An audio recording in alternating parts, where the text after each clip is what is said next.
Hey kids, it's Miss Cathy. Welcome to Preschool Junction at home. Today our story is about a man named Jonah. Now Jonah was a messenger from God who didn't follow God's orders very well. This story is called God's Messenger, and we're going to read it from our Jesus Storybook Bible. God's Messenger, Jonah and the Big Fish. And you can find it in the Bible in Jonah 1 through 4 and Hebrews 1 and 2. God had a job for Jonah, but Jonah didn't want it. Go to Nineveh, God said, and tell your worst enemies that I love them. No, said Jonah. Those are bad people doing bad things. Exactly, said God. They run far away from me, but I can't stop loving them. I will give them a new start. I will forgive them. No, said Jonah, they don't deserve it. I'll run away, Jonah said to himself. Far away, so far away that God won't be able to find me. Then I won't have to do what God says. It's a good plan, he said, because as far as he knew, it was a good plan. But of course it wasn't a good plan at all. It was a silly plan, because you can run away from God, but he will always come and find you. Jonah went ahead with his not very good plan. One ticket to not Nineveh, he said, and boarded a boat sailing in the very opposite direction of Nineveh.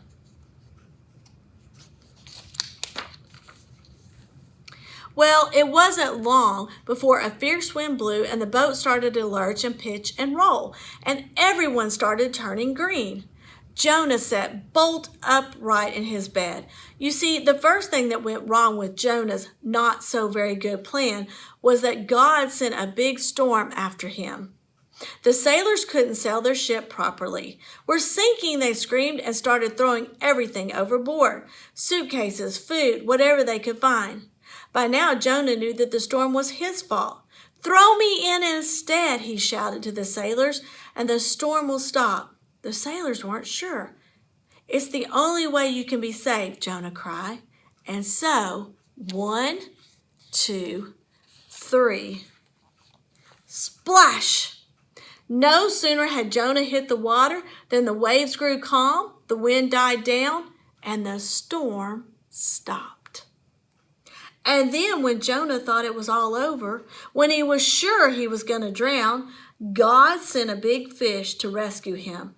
The fish swallowed Jonah whole with one big gulp.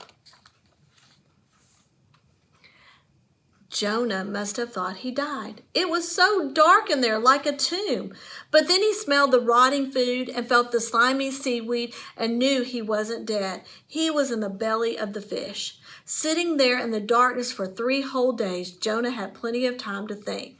Pretty soon he realized his plan was, well, a very silly plan indeed.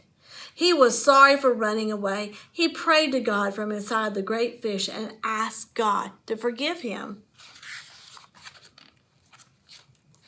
After 3 days, the fish spat Jonah safely out onto a sandy beach. Just then, Jonah heard someone calling his name. Go to Nineveh, God said. And this time, Jonah said yes. He went straight to Nineveh and told everyone God's wonderful message. Even though you've run far from God, he can't stop loving you, Jonah told them. Run to him so he can forgive you. The people of Nineveh listened to Jonah and they started loving God. They learned to do what God said and to stop running away from him, just like Jonah. Many years later, God was going to send another messenger with the same wonderful message. Like Jonah, he would spend 3 days in the utter darkness. But this messenger would be God's own son. He would be called the Word, because he himself would be God's message. God's message translated into our own language. Everything God wanted to say to the whole world in a person. How many of you have not listened to your parents when they told you to do something, like pick up your toys, but instead you disobey and don't do it? What happens? Yeah, that's right, you usually get punished. And it would have just been easier to do what they asked you in the first place. Jonah didn't listen to God. In fact, he ran the opposite direction God wanted him to go. Jonah was in the fish for how many days? That's right, 3 days. And who else was in a dark place for 3 days? Jesus. He was in the tomb 3 days before he rose from the dead. Jonah didn't love the people of Nineveh and didn't care if God forgave them. But Jesus loves people and wants to forgive them. Part of being like Jesus is loving and forgiving others. That's what we learned today. Jesus wants me to love and forgive others. Thank you for joining us today for Preschool Junction at Home. I hope you enjoyed our story about Jonah, and we'll see you again next week.